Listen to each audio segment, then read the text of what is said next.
With everything we've been through, that should've kept us close. I could feel a change, but didn't wanna let you go. You plant a seeds of hate and use your tears to help them grow. But for your pain. This B'More Dezzy, we back in the Wiz room. And I just want to ask, exactly how many 300-yard games you think Lamar Jackson is going to throw for this year? He could have already had 2.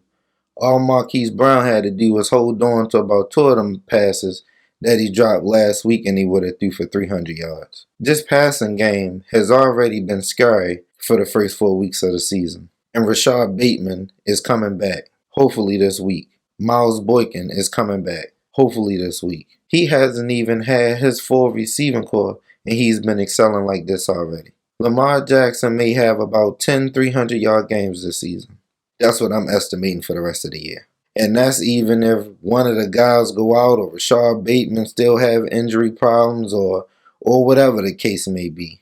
If Marquise Brown stay healthy, Sammy Watkins stay healthy, and Denver and Duvernay and James Proche keep making plays, oh man, the sky's the limit for them, just like Lamar Jackson said. But I'm hoping Rashod Bateman comes back, because that gives him a whole nother element that he hasn't had. He still doesn't have a receiver that can go up and get those 50-50 ones. And Rashod Bateman can do that. He can trust Rashod Bateman to throw the back shoulder and he'll go and get that ball. So I can't wait to see that. But right now, he's on track to have his best passing season in his career. He's been able to spread the football around, throwing it to different receivers. Sammy Watkins has been making plays. James Proche made a huge third down catch.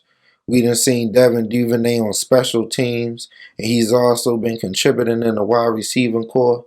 Man, it's looking nasty out there. Lamar is able to dissect the defense better than he's been able to do in his whole career. I really believe those wide receiver coaches that they brought in to help those receivers is really paying off. I just can't wait to see exactly what the offense is going to look like when we have our full arsenal. Don't remember our starting running backs is completely out. And we just done shuffled in some running backs. Just luckily enough, all of them was once Pro Bowlers and can still run the ball pretty well. But as long as you got Lamar back there toting the rock, you're going to have 100 yards, as you seen. Lamar looked a little hurt last game. He didn't run it as much as he usually does. And I noticed that myself. They didn't call a lot of those QB runs or anything. So his back might have really been hurting him. He took a couple extra hits. But all in all, if he stands back there in that pocket and keeps looking over that defense, it's going to be nasty, man. They ain't going to know what to do. He going to finally get his full arsenal of receivers, and it's going to be real bad out there for these defenses. I can't wait to see it. So I'm predicting him to have at least about 10 300-yard games passing this season. He going to still have his rushing yards because the lanes is going to open, because they're going to be like, hold on, now we've really got to defend the pass. He's going to still be able to get the rushing yards just on broken assignments on trying to spy him. And not a lot of spies can keep up with him in the first place. The Baltimore offense has definitely been better than advertised. We was able to keep up with the Chiefs. We held our own against the Raiders.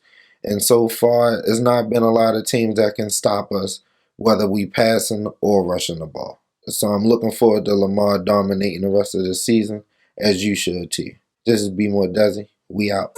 With everything we've been through, that should've kept us close. I could feel a change, but didn't wanna let you go.